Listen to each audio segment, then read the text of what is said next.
Let's get some of your thoughts on this four-team race we got here in the last year that we got it.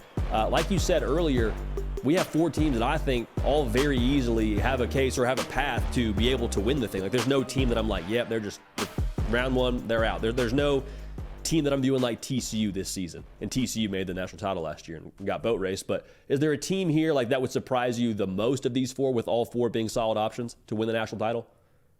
Yeah, look, I think Washington, for a couple reasons. Not that Washington's a bad ball club. I mean, I picked against them twice this year against Oregon, and they made me wrong both times. I think they're a little bit tougher. I said on the show today, I think they have a little more tough ass in them than some people give them credit for, because they do throw the ball around a lot, right? They throw to run. That's what they do, but they've been running the ball really well, especially in the red zone here in the past couple weeks and in big moments.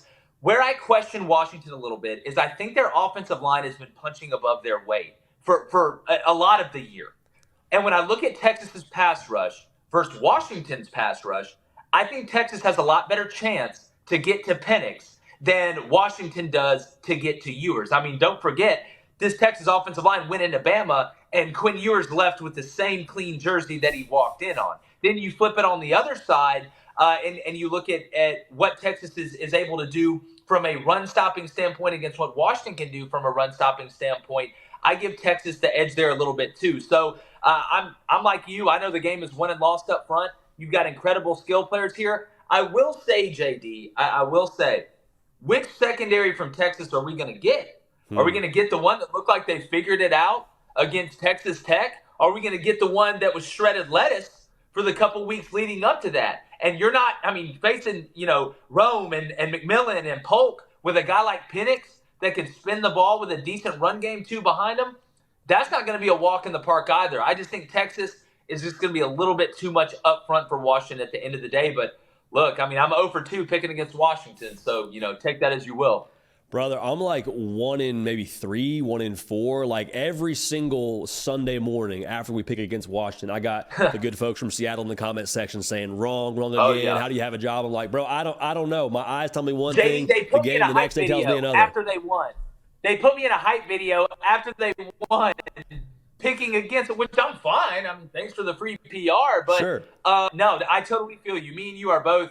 We went through the hall of tolerance on that. Brother, it's one of those things, though, too, where they're not last year's TCU, but like, hey, no. A lot of people are crying wolf, and the thing about that story and where the boy cries wolf, the wolf does eventually show up. So I'm in the same boat as you in that, like, I love Washington. Yep. If they won the national title, it would surprise me the most out of these four, but there's definitely a path for them to do it. I think the thing that I'm curious about is, do we see Quinn Ewers that showed up last year in Stillwater, Oklahoma, and threw 30 incompletions? Or do we see the dude that just went gangbusters against Alabama and Tuscaloosa that was throwing it all over the yard? So I think that paired with the secondary, like you said, is going to be a huge factor when it comes to who ends up winning that Sugar Bowl. How about the Rose Bowl, brother? Any early thoughts on that one? That's going to be like college football poetry. Those two brands right off the sunset of the mountains. Like I wish we had Keith Jackson to call this one because it feels like that kind of game. Oh, I know. I just want Morgan Freeman just to narrate my whole life up until kickoff, like for that morning, because I know it's just going to be beautiful. JD, the more I look at this game, the worse I feel about it for Michigan. And one of our co-hosts, David Cohn, played quarterback at Michigan, and he agrees with me on some points. But when I look at this Alabama team and I look at this Michigan team, I see similarities between Michigan and Georgia. Right? They're both. We talked about the example I used is if Alabama's offense was an actor and Michigan's offense was an actor, Alabama's offense would be a great improvisational actor, a Ryan Stiles, a Will Ferrell, a John C. Riley. Michigan, like Georgia, they're a method actor. They're Daniel Day-Lewis. They're consumed by their identity. When the play breaks down, it typically breaks down. Now, that may mean a throwaway. It may not mean a turnover or a sack. But when the play breaks down for Alabama, that's where they're at their best. How did they beat in a game that comes down to 3 to 5 plays? It seems that when the play breaks down and it turns into a scramble drill and Jalen Milroe extends the play outside of the pocket, that's when Jermaine Burton hits you the worst. That's when Isaiah Bond hits you the worst. They are built to improvise, and if it doesn't stay on schedule like it didn't for Georgia, that's a dangerous proposition for teams. When I was defensive coordinator, I wasn't worried about you running sail. Right? I wasn't worried about you running post wheel. We can teach that. What I was worried about is when the play broke down and now it turns into a scramble drill and everybody's got to get on a guy and you've got somebody out there creating. Because I'm going to go ahead and tell you this. Michigan's very talented on defense. But if those cats from Georgia can't get Jalen Milroe on the ground consistently in the open field, the guys from Michigan aren't doing it either. And those couple plays in a game that should be tight could be the difference.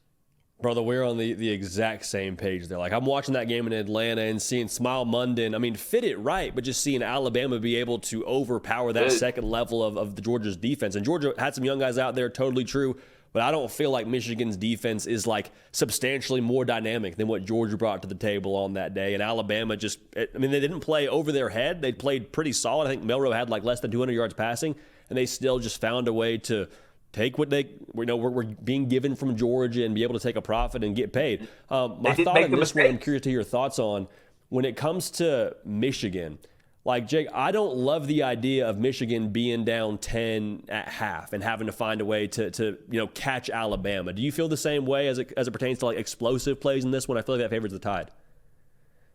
For sure. I mean, stylistically, it's just not a good matchup for Michigan. And that's not to say that Michigan can't hit a couple explosive plays, but here's the difference. You know where Alabama kills teams that can run the ball really well? It's because the secondary tackles really well. And you don't get these chunk runs like you get in these other games because Terrion Arnold and Kool-Aid, they're getting your chunk runs are 12 yards, right? Your chunk runs are 15 yards. They're not 50. They're not 75. But there has been, and I always laugh when people would be like, well, Georgia and Alabama's defense, when they struggle against the run, it's because the quarterback can run too. Well, duh. I mean, you're adding another element to the run game. That's why I think you're going to see Michigan use J.J. McCarthy more in the quarterback design run game than they have all year, because it truly gives you a hat on a hat, and I think it'll give them a chance to get to that second level, maybe make one guy miss and hit that chunk run.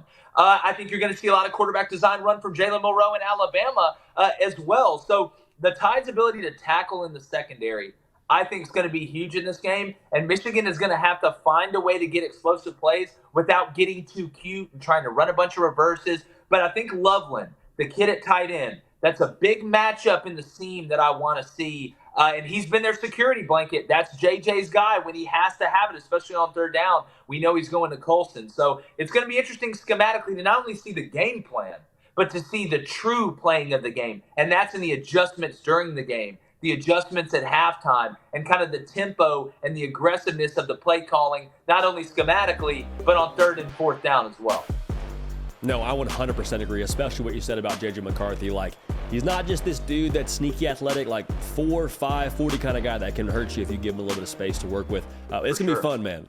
Hey, y'all, thanks so much for watching. Subscribe to the channel here to make sure you don't miss an episode of The Hard Count. Also, be sure to check out other videos on the On3 YouTube channel.